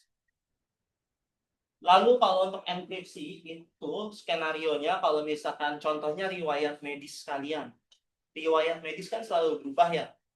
Misalkan kalian minggu ini demam, minggu depan kalian batuk, kayak gitu. Itu kan berubah-berubah ya. Tiap kalian masuk ke dokter itu sebenarnya kalian direkam. Rekam medisnya itu disimpan terpusat kayak gitu. Biasanya untuk saat ini itu udah mulai tersebar ya di antara rumah sakit, itu udah mulai kelihatan, terutama kalau kalian pakai BPJS kayak gitu. Jadi ketahuan tuh misalkan kalian sakit apa kalian di sini kalau BPJS pernah nggak kayak ngisi kalian punya riwayat penyakit apa kayak gitu, pernah nggak? Belum pernah ya. Biasanya di BPJS tuh ada screening dulu di aplikasi, disuruh screening kalian pernah mengalami sakit apa kayak gitu. Itu gunanya untuk rekam medis kalian. Nah, rekam medis ini kan nggak mungkin ya bisa dibaca sama siapa aja kan. Itu antara kalian sama dokter kalian aja. Bahkan orang tua kalian juga kadang nggak tahu kayak gitu. Nah, itu pakai enkripsi karena datanya harus diproteksi, bukan hashing. Kenapa? Karena datanya akan berubah terus. Nah, mungkin dia akan di-hash terus-terusan kayak gitu kan. Minggu depan udah beda lagi, minggu depan udah beda lagi kayak gitu. Setiap kali yang sakit itu akan berubah. Makanya itu pakai enkripsi. Dan kenapa pakai enkripsi? Karena dokter harus bisa ngebaca. Kalau hash itu nggak bisa dibaca karena isinya tulisan acak. Nggak mungkin dokter akan baca tulisan acak. Kalau enkripsi itu bisa dibuka lagi kalau pakai kunci. Tadi ada dibahas tuh ya. Ya, namanya dekripsi. Nah, itu makanya kenapa data kalian itu kalau data medis ya, itu harus dienkripsi. Bersifat dua arah ya. Jadi ada yang pegang kunci, ada juga yang buka kunci. Dokter harus bisa buka kuncinya, kayak gitu. Nah, terus untuk yang ketiga ya, ini contoh yang tadi berkaitan, turun lagi deh, Ersa.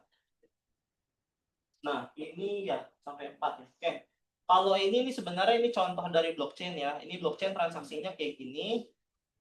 Nah, ini kan tiap transaksi yang Kak ada bilang tadi ya. Misalkan itu oke, itu contohnya ya. Kalau misalkan dia pertama transaksinya apa, kedua apa, ketiga apa, itu tinggal ditebak aja. Kalau misalkan hacker itu biasanya dia punya deduksi. Kalian tahu deduksi nggak?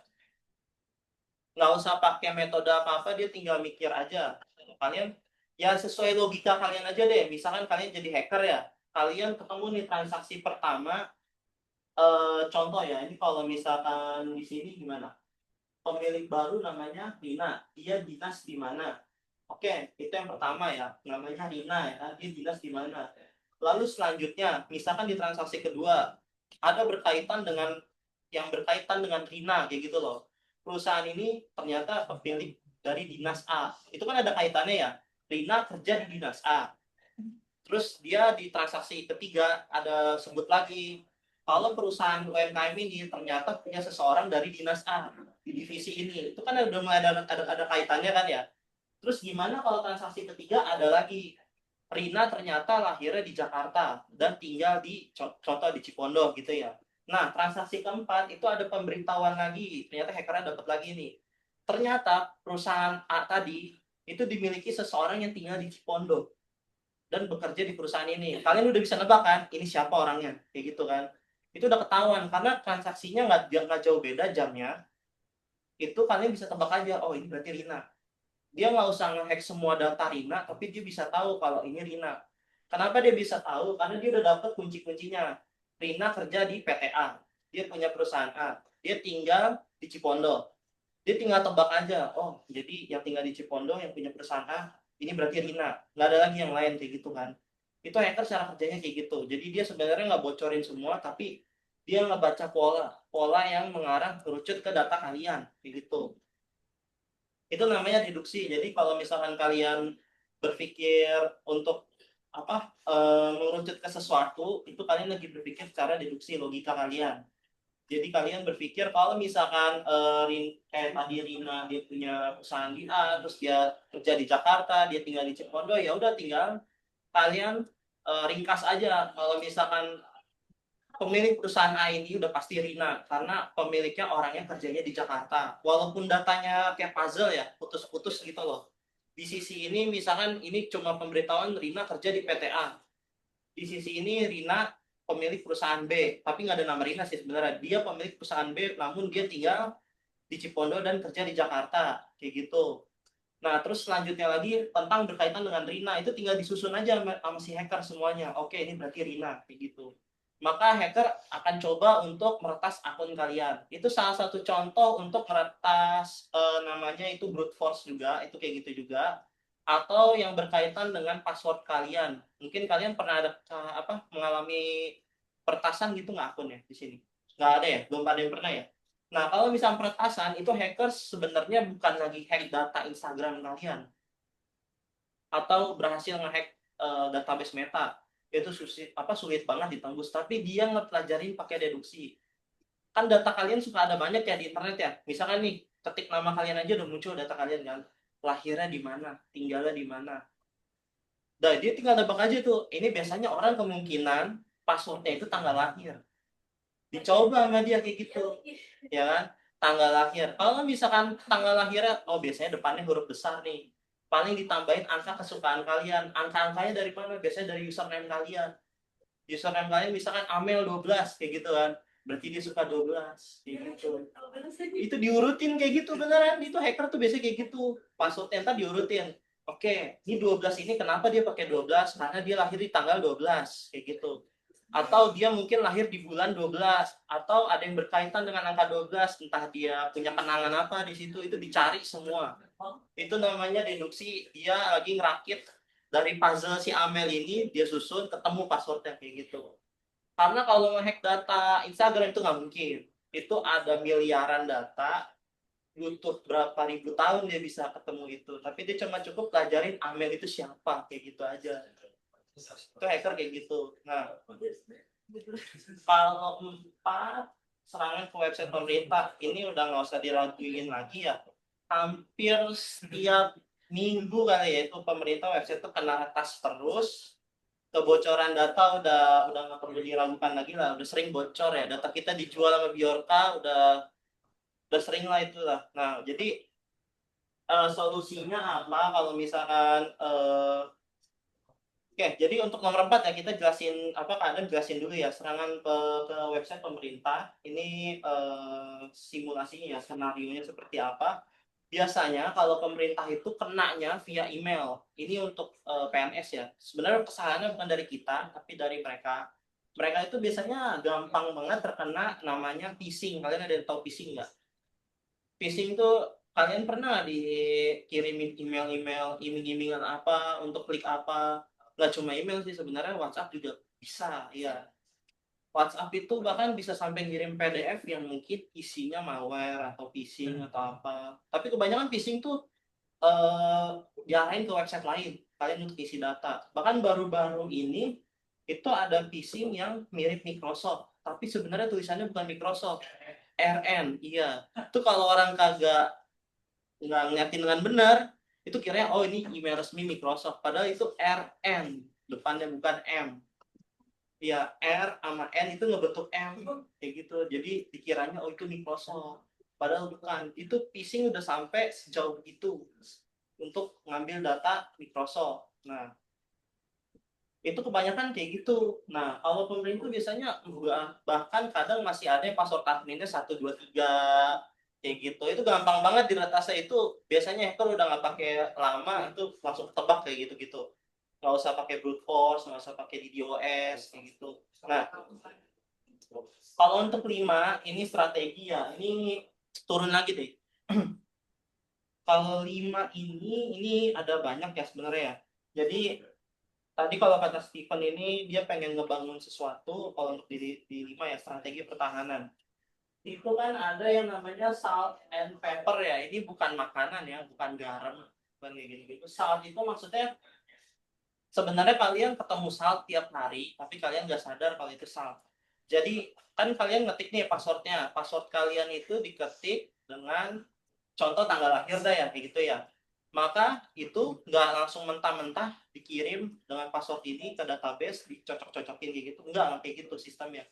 Password kalian itu diubah dulu ke hash kayak gitu.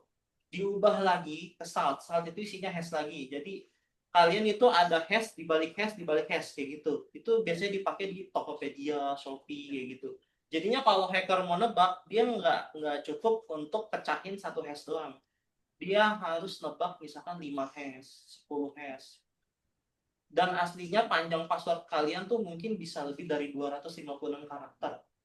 Kalau kalian ngetiknya misalkan ya kayak tadi ya Amel 12, itu sebenarnya nanti sama sistem diubah jadi 256 karakter. Acak. 10 kali diacak. Oh, misalkan hasil pertama 256 karakter versi 1 ini, versi 2 ini, versi 3 ini. Itu kalau misalkan kalian login, itu 10-10-nya mesti dipecahin sama sistem. Jadi kalau kalian melihat login tuh sistemnya sebenarnya singkat ya, tapi sebenarnya di balik itu banyak banget hal yang terjadi. Jadi dia harus mecahin 10 langkah. Apalagi kalau yang pakai two step verifikasi, email atau kode yang dikirim ke SMS, WhatsApp. Itu lebih rumit lagi karena itu dia mesti mecahin lagi enkripsinya dan pakai kunci itu. Ada yang pernah pakai nggak di sini two step? Tiap login perlu masukin dulu kode dari SMS. Ya, itu namanya two step verifikasi. Nah, itu berkaitan dengan salt and pepper. Kalau misalkan next itu apa? Pseudonymization. Oke. Kalau pseudo itu ini biasanya berkaitan dengan blockchain ya. Kalau sistem blockchain, tapi di Indonesia sebenarnya nggak terlalu banyak yang pakai blockchain. Jadi data kalian itu akan diubah ke dalam token, ID token. Balik lagi sih hash sebenarnya kayak gitu. Hash itu akan dipakai secara publik, bisa dilihat siapa aja, tapi sebenarnya data kalian dienkripsi, diubah. Nah, kalau pembatasan akses itu biasa ya, itu kalau misalkan nggak ada role untuk role, misalkan role-nya dia bukan direktur, maka dia nggak bisa akses, kayak gitu. Nah, untuk data minimization yang terakhir itu seperti potongan data mutlak ya. Jadi sebenarnya Gen AI itu biar aman, jangan kasih data semuanya tentang kalian, tapi kasih datanya dikit aja. Nah, itu namanya data minimization. Kenapa harus dikasihnya sedikit aja? Karena kalau terlalu banyak dikasih, nanti dia bablas ngasih taunya. Sampai kalian tentang diri kalian banget itu dikasih tahu semuanya. Kayak gitu, itu jangan. Nah, kalau refleksi nomor 6 ya, ini terakhir ini sebenarnya dari penjelasan kalian aja sih ini menurut kalian dampak reputasinya apa kayak gitu. Nah, kalau dampak reputasinya contoh ya, kalau misalkan rekam medisnya bocor, dia sakit apa?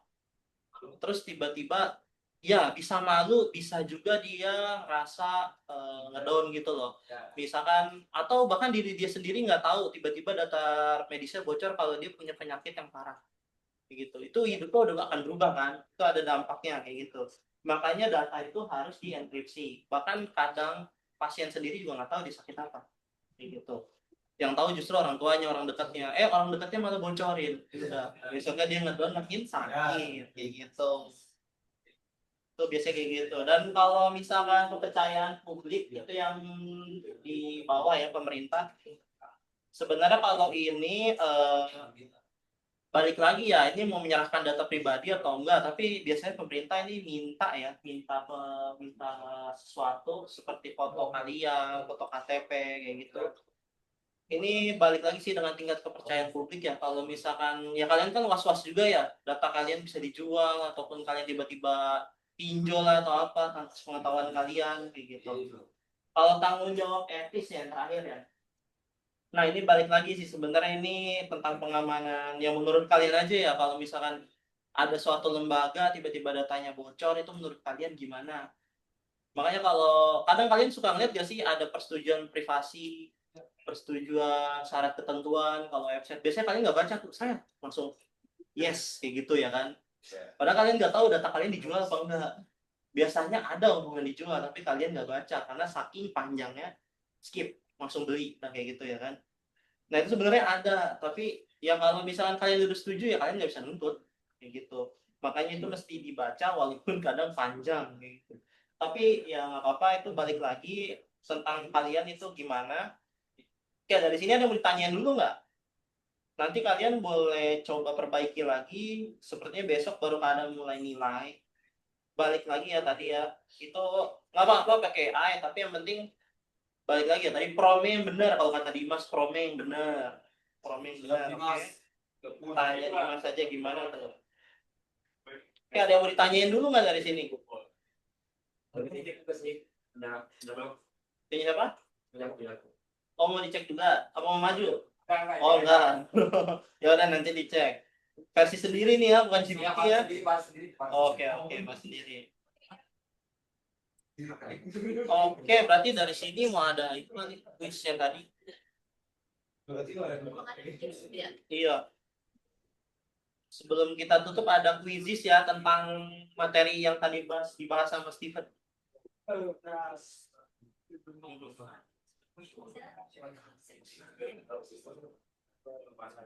Bisa nggak di-share di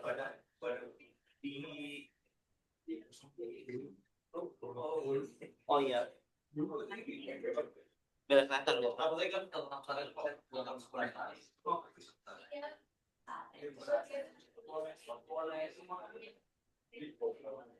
oh itu udah langsung ini ya sebentar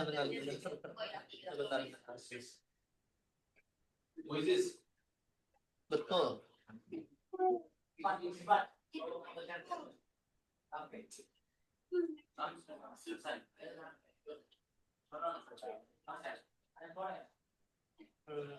screenshot aja kali.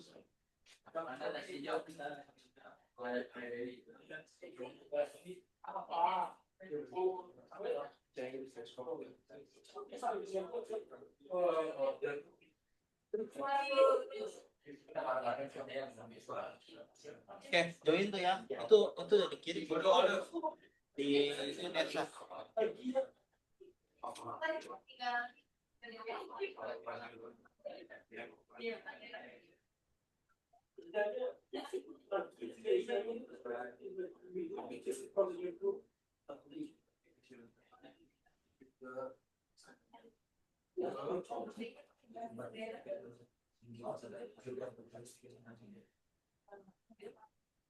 Berarti kan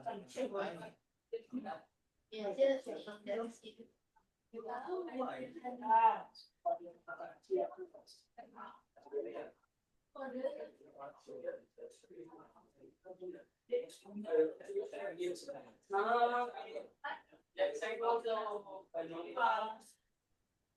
kan ada yang ngambil alih ya. Iya. Nggak kelihatan nanti. Bentar. Ada ngambil alih dulu nih.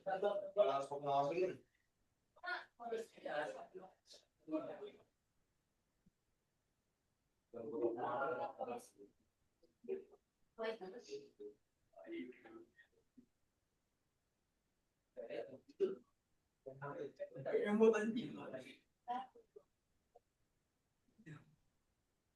Oke, udah semua belum nih? Oh, belum ya. Nama asli.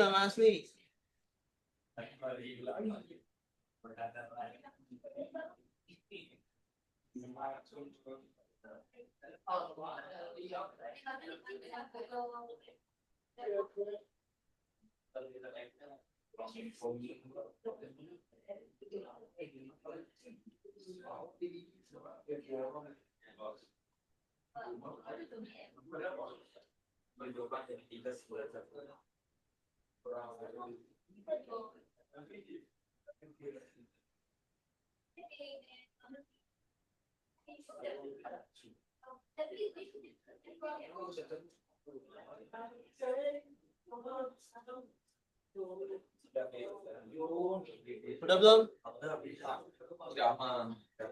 Apain aja?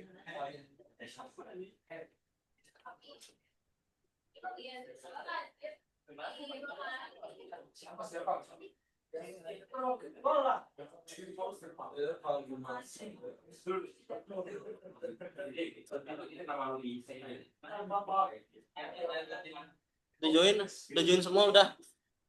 Udah semua ya. Oke, kita start ya. 1, 2, 3. Aduh.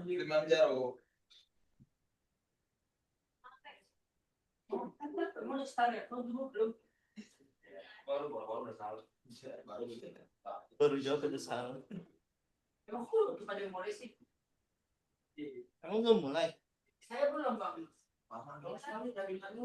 Next kali. Ini kan pada mulai.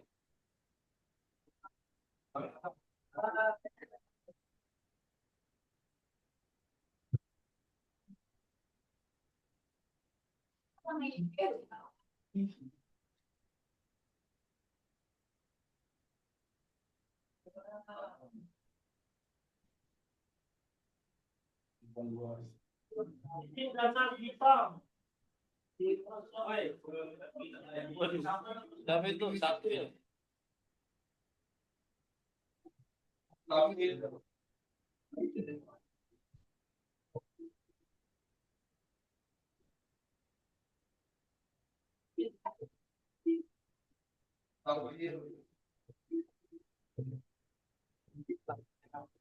Kecil ini juga. Kecil.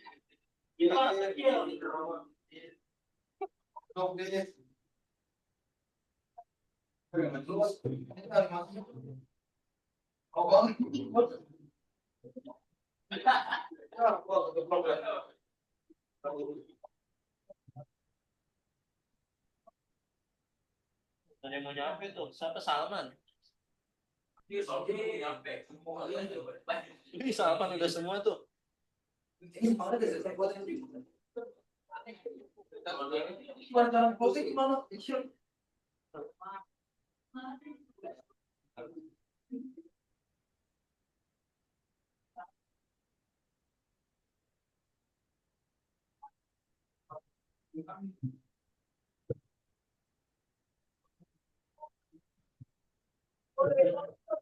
Apa tuh?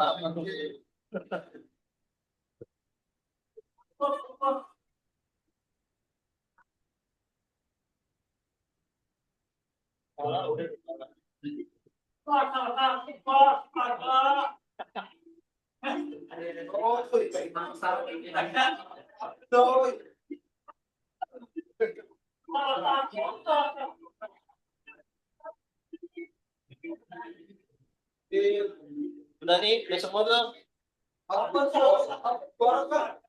Udah semua belum? Oh, belum, oke.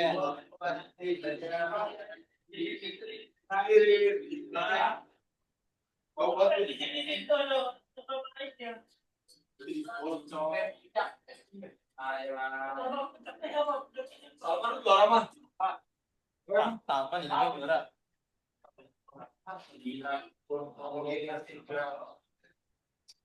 Udah. Gila, kok tuh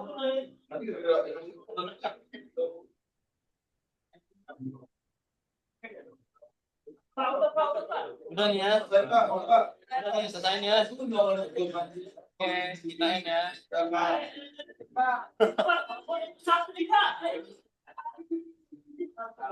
Oke, kita end. Tuh, jangan tuh. Widih.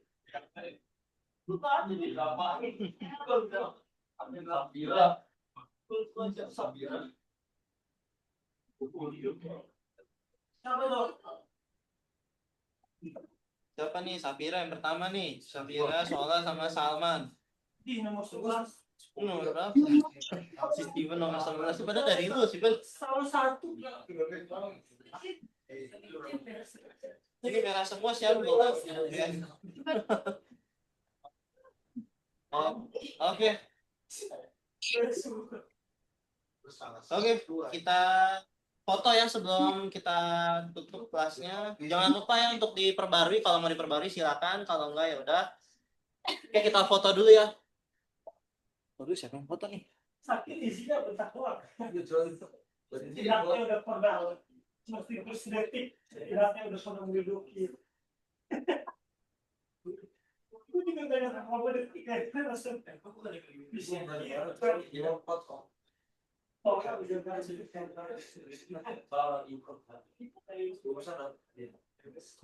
Itu pakai saya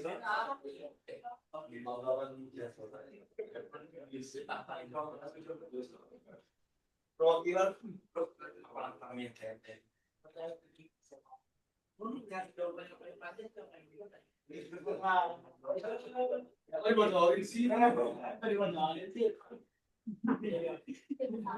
Ayo foto dulu ya, lihat ke kamera ya.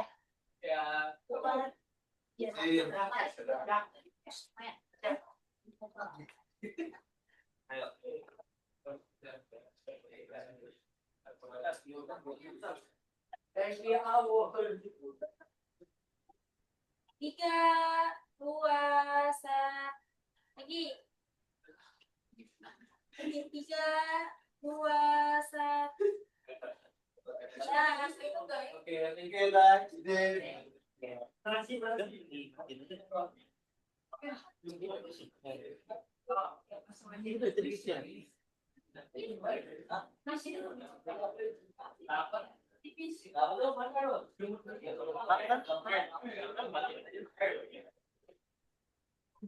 Nanti apa yang mau kata?